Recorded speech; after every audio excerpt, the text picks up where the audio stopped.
Well, welcome back, guys. What we're looking at now is the last of our Crimson Crush tomatoes. Pulled them all out yesterday. We'll go and have a look in the greenhouse in just a minute. So these will ripen, and we've got a few last of the peppers too. Right, and also, I'm going to sow some more coriander because I want to overwinter some of that. Was a suggestion actually from a friend of mine that watches the channel. He finds it grows very well over winter in the greenhouse, so I'm going to do that. Top tip. So it's the 28th of September today, and looks like we're going to have a fairly reasonable sort of day. It's quite cool, but that's the time of year for you. See, we're getting I'll have to bring the rest of the apples up actually from the micro orchard, and then probably a couple of weeks we'll be pressing them. Still got the russets on yet, not picked, but everything else has been picked now. So I'm going to have a bit of a clear out today, probably start removing most of those beans. I'm still going to leave the peas yet because I want the pods to dry out a bit more to save that seed. And you can see that I've taken the onions out. The beets are okay where they are. I think I'll probably take these Pear Silver Skin onions out today and then sort of put them under somewhere they can dry out. I can't believe these beans are still flowering. I mean, it's crazy. I know they won't set or anything, but so they'll probably come out. This latest sowing a radish, look at that, doing really well. Picked some of those today, and we've been having a lot of this Mizuna. That's been fantastic, and I need to get some more seed from that as well. Actually, I see that I've taken the nets off now. I have seen an odd cabbage white flying around. I don't think they pose much of a threat at all now. So you can see that the Savoy cabbage, they're doing just fine. One or two of these little turnips left, and then all this beetroot here we've got to go out as well. So in the frames, it's got spinach and chard. I think that spinach there is going to go in the greenhouse, and this is the second batch of spring onion just coming through now, and those are me spring cabbage, and then we've seen this before, radish, rocket, some spring onion in there. Here's my onions just under this composter. What I need to do actually is drop them down a bit, so then I can close the lid when it starts to rain and everything, but they should be absolutely fine in there. You can see I filled up the compost bin because I chopped this fig back yesterday. I took absolutely loads off it, and it was sort of right up crazy. And then anyway, a lot of the leaves and everything we stripped off and put in the compost.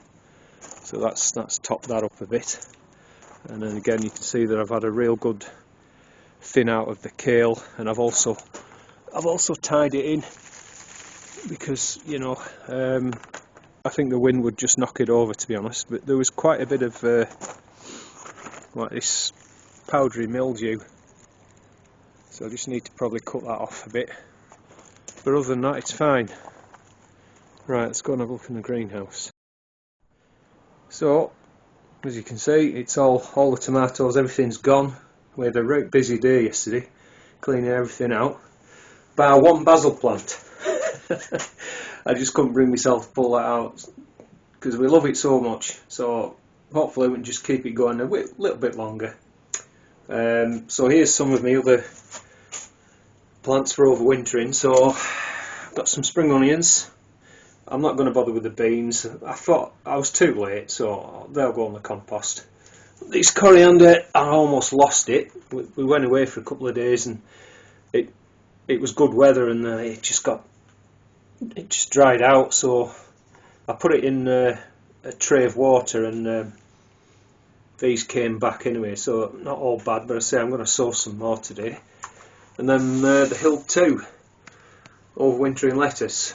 So what I will do is put the sprinklers on and make sure that the soil's nice and damp, you know, nice and soaked through, and then I can just pop them in. You know, I'll probably wait a week or so before I do the lettuce, but the spring onion definitely need to go in, and I can put that coriander in, and the spinach, so we'll start to get the greenhouse planted up.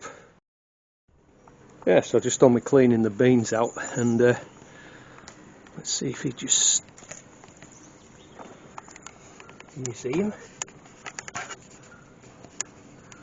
Hiding in amongst the leaves he was. Oh, there he goes. I thought he'd go under there. Right, so that's the beans cleared, and pulled these off. Some will, like that for example, put them in a tray and hopefully dry. Get seed, that's almost there, like that. But there's some which should be perfectly edible, so I'll go through those and sort out, you know, which is which. And then, but this last plant here, what I'm going to do with that one, because completely surprised. Look at all these pods here. It's about, look at all those. So what I'm going to do with that, I'm going to pull that out carefully and hang it upside down in the greenhouse and see if we can get them to dry out in there as well. Although, you know, it's probably the best way, but I have been successful drying them in a tray just in the workshop. So, but that's what I'm going to do with that one.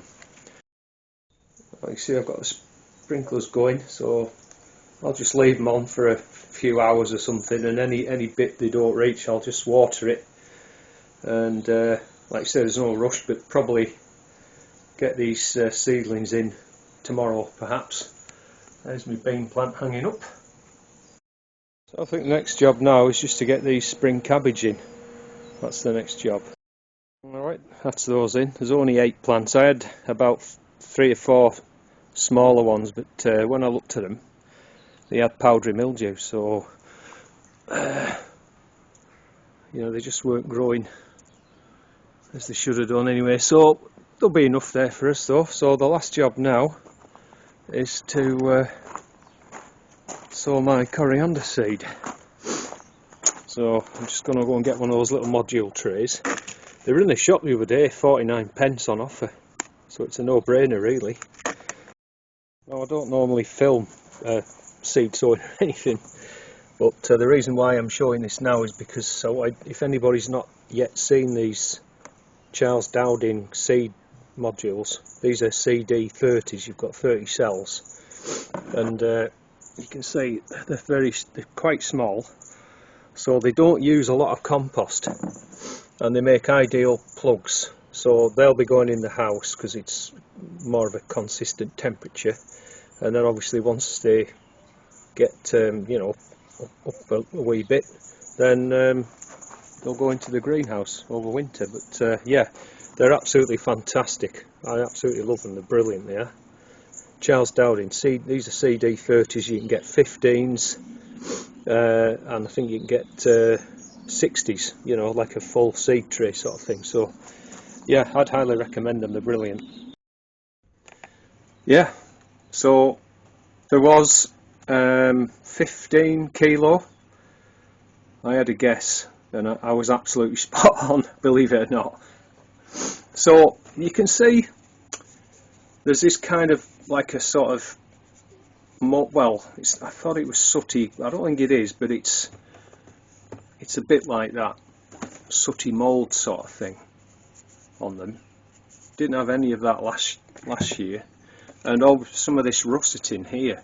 So I was kind of looking on the internet about it, and I think it's Pear Psylla, P-S-Y-L-L-A, Pear Psylla. It's like a aphid type of thing, and the pear is its only host.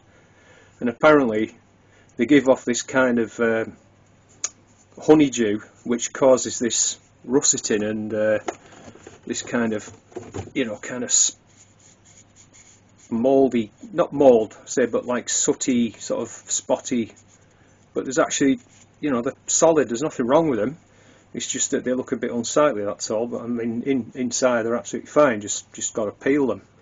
You can see, yeah, this russeting, and sometimes they can cause the fruit to go like, you know, see how you've got that bit there, but it can affect the whole, so it goes kind of completely distorted and things like that. So I'll have to keep an eye on that one, but I think that's what it is, Pear Psylla, that's caused that. But otherwise, it's not a bad crop. It's more than I thought, to be honest. So, right guys, thanks very much as indeed for watching, and take care, all the best. See you in the next one. Bye for now.